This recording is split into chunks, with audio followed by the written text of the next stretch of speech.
As Father Durham indicated, I recently traveled to North Korea and back happily. So I thought I'd talk about that and how it applies to, yeah, that's a joke too. I guess this crowd needs cueing, you know, and how that might apply to this week's conversation about cyber, given you know, the Sony thing and all that. So the first question I got about the trip is, why you? As in, why on earth would we send the DNI, the Director of National Intelligence, especially this DNI, on a diplomatic mission to get 2 American citizens who were imprisoned in North Korea? Why would they send me? Well, the truth is the mission had been in the works for quite a while. The North Koreans wanted an active member of the National Security Council and a cabinet-level official to come and to bring a letter from President Obama. The White House happened to know that I have had a long history of working Korean issues since I served there as the Director of Intelligence for U.S. Forces Korea in the mid-'80s.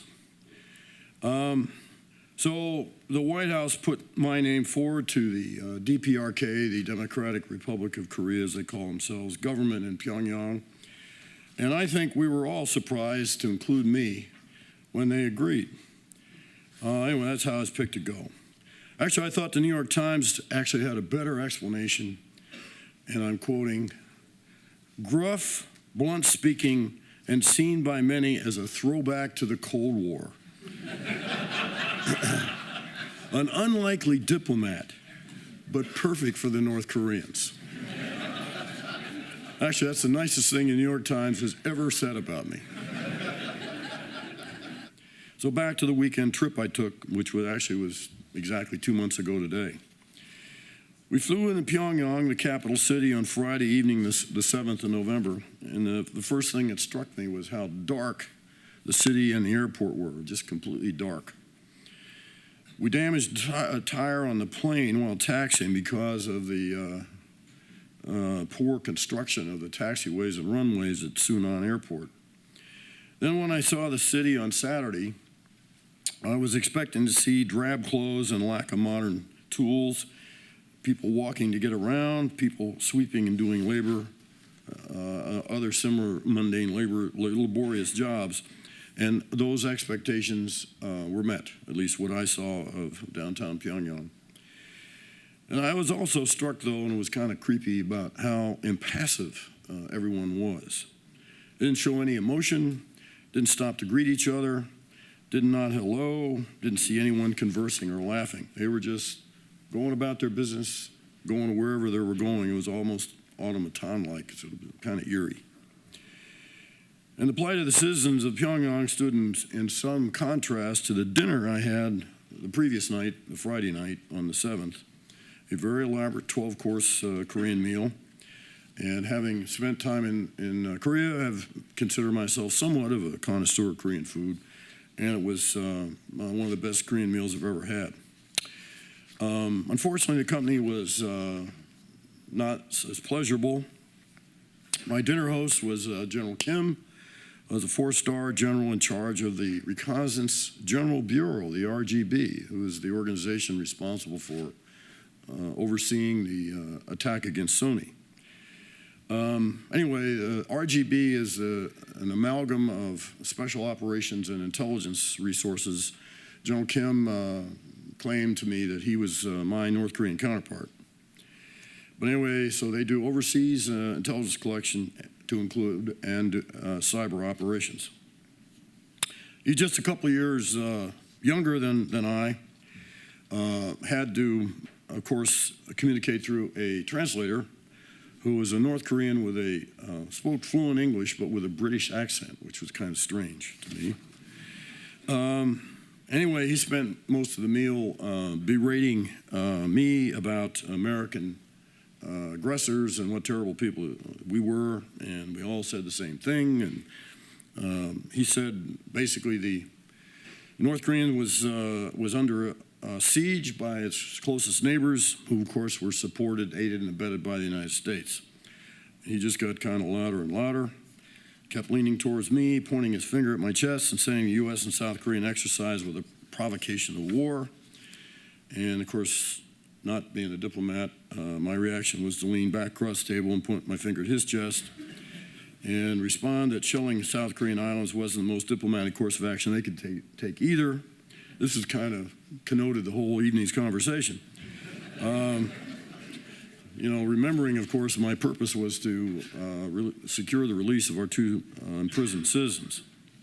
At one point, my executive assistant suggested I take a head break, just to kind of break the tension, which I did. But I guess I have to give the New York Times credit. Gruff and blunt speaking aren't too far off, at least in that encounter. Not sure I was perfect for the North Koreans, though.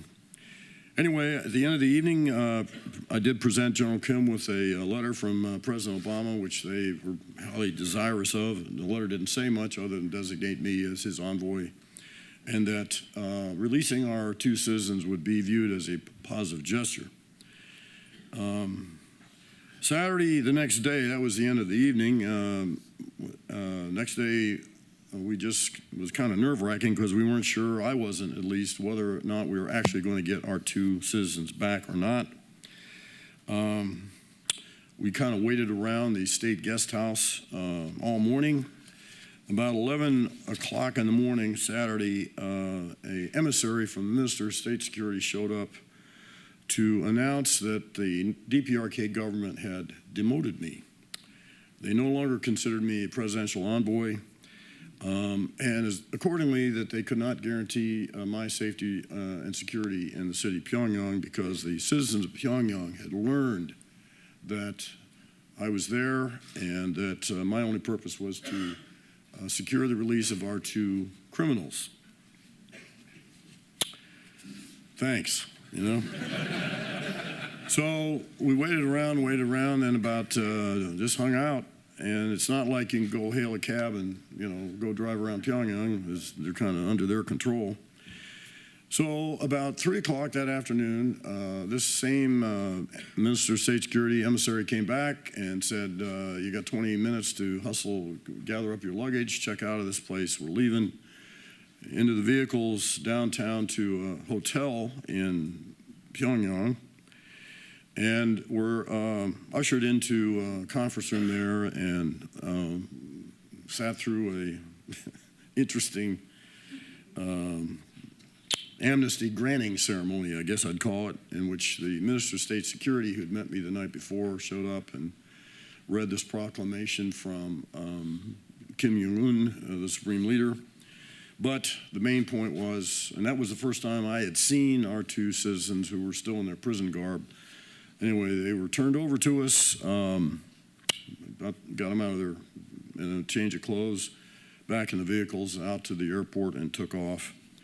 And I can't recall a time when that aircraft with the United States of America emblazoned across it ever looked as good.